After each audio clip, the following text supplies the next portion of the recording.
Hello, I'm Rebecca, and my literature review is going to be on the following scientific article: Childhood Trauma, DNA Methylation of Stress-Related Genes in Depression, Findings from two Monozygotic Twin Studies. So first, I want to discuss the phenotype under observation and then the resulting research question. So this phenotype is depression, which is referred to throughout the literature as depressive symptoms. And right now, there's not a ton known about the genetic basis of depression, although heritability estimates of depression do range from about 30 to 50%, which is relatively high. However, due to the polygenic nature of depression, it is difficult to identify one genetic basis for the disease. So because depression is not controlled by, just one gene, it's difficult for researchers to get an understanding of its comprehensive genetic basis. And so this led to the resulting research question: is DNA methylation of the following five stress-related genes jointly associated with depressive symptoms? And specifically, these researchers were also looking to uncover an additional association between gene methylation in individuals with childhood trauma and the resulting levels of depression. Also quickly, I want to point out that these five genes listed below right here, look pretty complex, but you don't need to know like a lot of specifics about them to really understand this research. It's just important to know that these genes are stress related in humans. So next, I just did want to go through some pertinent vocabulary because epigenetics is more of like an up and coming field of science. So people may not have like a solid understanding of what epigenetics is or kind of how it's used. And I also wanted to discuss methylation and CPG sites because those are two terms that are not only used heavily throughout the literature, but also I will be referencing in my presentation. So first, epigenetics was coined by a British scientist in the 1940s named Conrad Waddington. I'm just going to read this direct quote. So, epigenetics is the branch of biology which studies the causal interactions between genes and their products which bring the phenotype into being.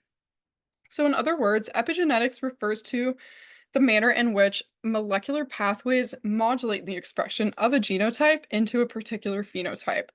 So, I feel like there's a common misconception that epigenetics is similar to like genome editing, and that epigenetics involves like a direct like change or alteration of an individual's genome or their genes, and that's just not true.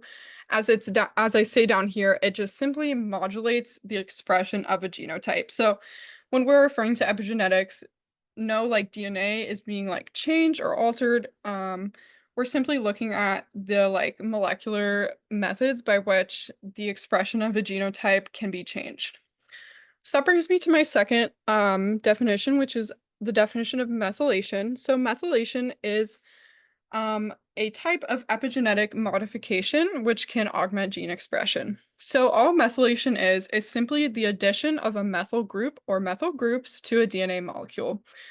I gave an example up here with just a cytosine molecule. As you can see, here is cytosine just as is, and then over here is a methylated cytosine, and that's simply because a methyl group was added. And then lastly, I wanted to talk about CPG sites. This is the type of site at which DNA methylation is most likely to occur. Here, cytosine is adjacent to a guanine base, held together by a phosphodiester bond, hence the acronym CPG. This diagram also gives just a pretty basic understanding of what a CPG site may look like. A cytosine, you can see here, is next to a guanine held together by a phosphodiester bond. All right, so for the hypothesis and objective, from my understanding, these researchers were really looking to identify epigenetic determinants for major depression and the resulting mechanism by which traumatic life experiences are biologically embedded. And this was accomplished using a monozygotic twin study. So for the hypothesis, I surmised that these researchers were looking at whether DNA methylation of the aforementioned stress-related genes will lead to an increased symptoms of depression, and also the process of methylation will uncover an association between childhood trauma and depression. So we're looking at a two-part hypothesis here where DNA methylation will lead to depression, and also will uncover some sort of association between depression and childhood trauma. When we're looking at the research sample, this is a twin study, so we're looking at twin participants. More specifically, this is an example of a monozygotic discordant twin study. So this analysis includes 119 twin pairs, 35 female MZ pairs, and 84 male MZ pairs. And just for some time reference, they enrolled between September 2014 and September 2015, so within the last 10 years. And I think it's important to just quickly discuss like why we study monozygotic twins. I think we've touched on this in class some, but it does offer a really unique opportunity to kind of begin to disentangle the really complex interplay between both genes and environment. And I think it really helps us gain a better understanding of not only like the etiology of diseases, in this case depression, but also genetic predispositions for diseases. And then another thing I found interesting while doing this research was that it's actually very common to use a MZ discordant twin study when we're looking at psychiatric disorders. So I just wanted to also discuss the variables of interest before we dive into the results of this research. So first, I identified the first variable of interest as one, depressive symptoms. These were measured using the Beck Depression Inventory 2, which is a questionnaire that allows the individual to self-assess depressive symptoms that may have come up in the past 2 weeks. So each question rates the severity of depression on a 4-point scale, and the total score can range from 0 to 63. Pretty self-explanatory. A higher score will indicate a higher level of depression, and a lower score indicating a lower level of depression. Further, a secondary measurement was used to assess a lifetime history of major depression, and this was accomplished using a structured clinical interview as found in the DSM-4. Second is childhood traumatic experiences. So obviously these were assessed retrospectively using the Early Trauma Inventory Self-Report short form. So this assesses 4 domains of traumatic experiences: physical abuse, emotional abuse, sexual abuse, and general trauma. And all of these specific domains of trauma were very clearly defined, not only in the literature, but for participants as well. And then third variable of interest is DNA methylation. So DNA methylation of the aforementioned stress-related genes was quantified by using bisulfite pyrosequencing. And then the DNA methylation levels at each CpG site were calculated as the percentage of methylated alleles over the sum of methylated and unmethylated alleles. Again, this is pretty self-explanatory, but 0 would mean completely unmethylated and 100% would mean fully methylated.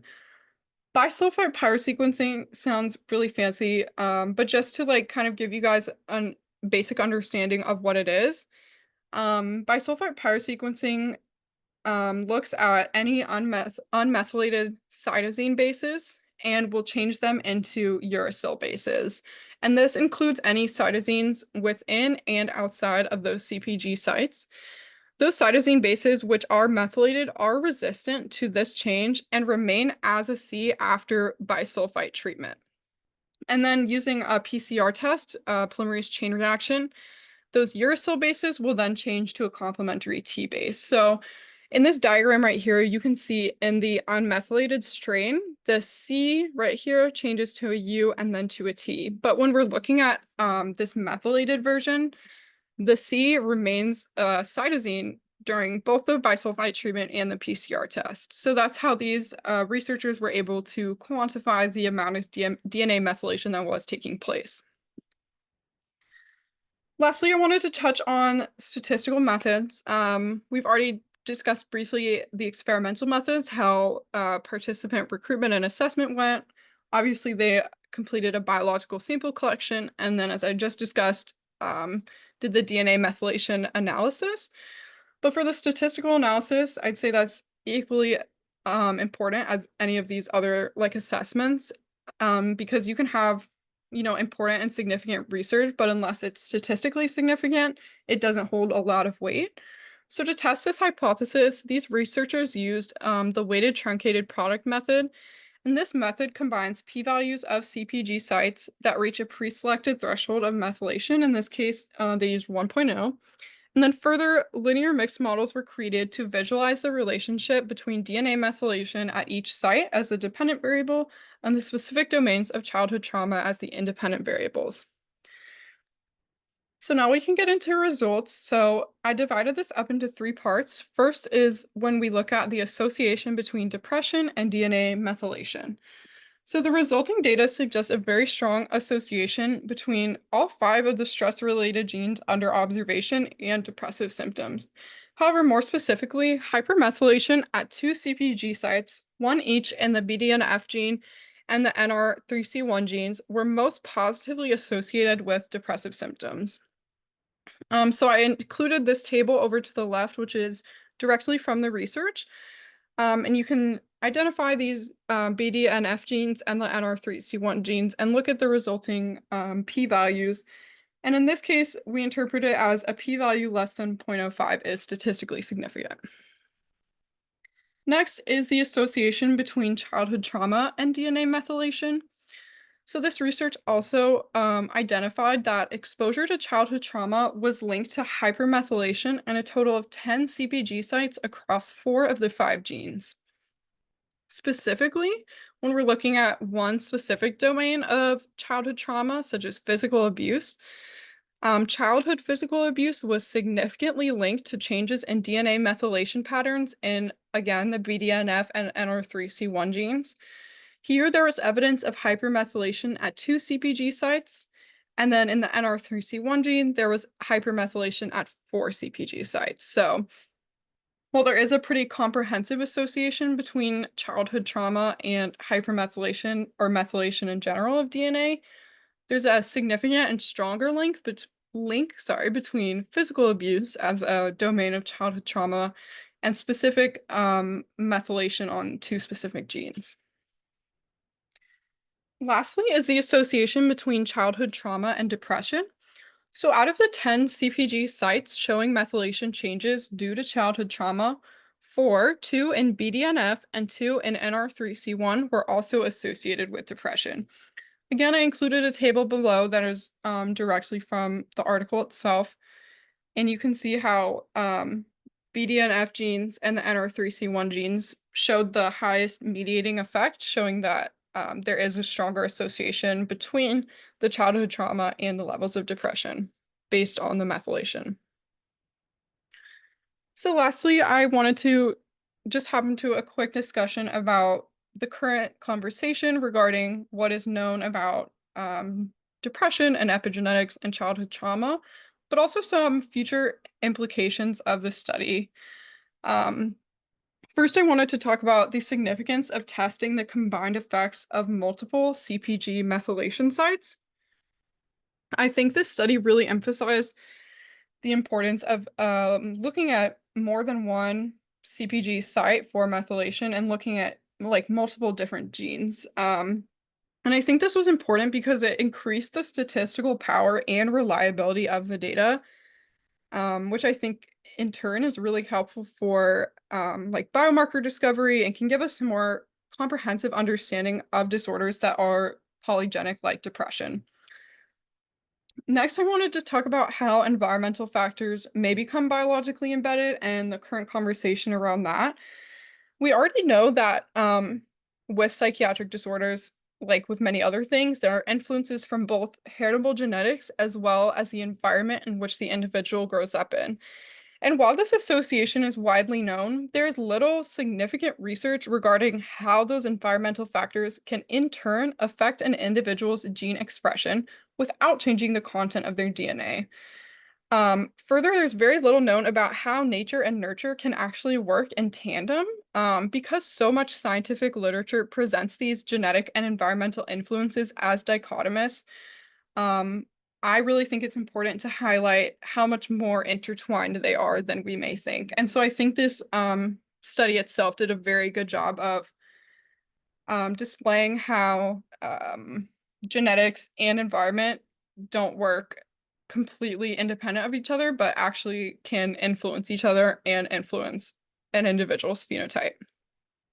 And then lastly, to talk about some future implications, I wanted to touch on the idea of transgenerational trauma and also the importance of trauma-informed care.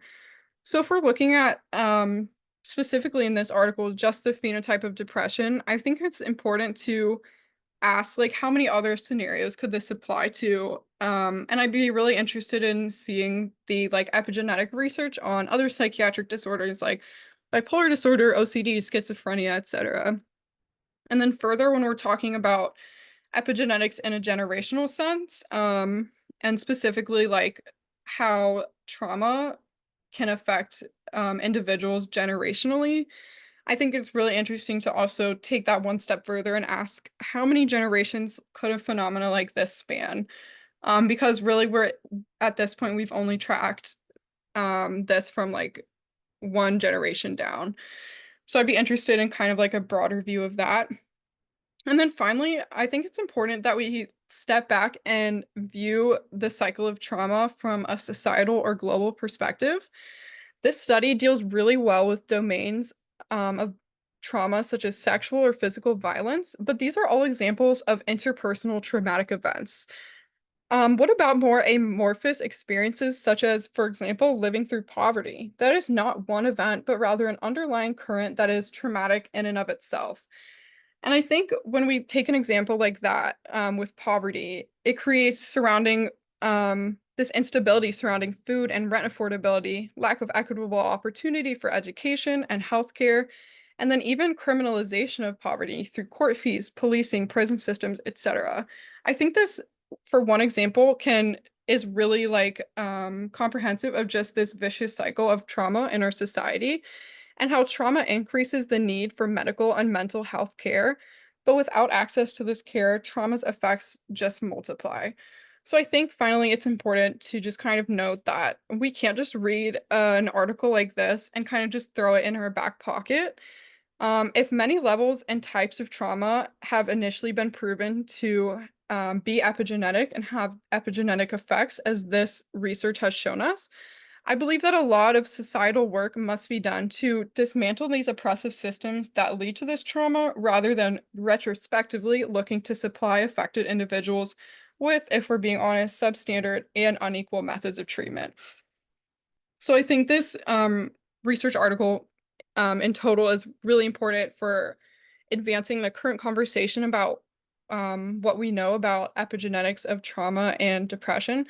But I think it also implies a lot of like societal work that needs to be done like on a grassroots level and how we can kind of work to dismantle what is creating these problems in the first place. And finally, I have my references.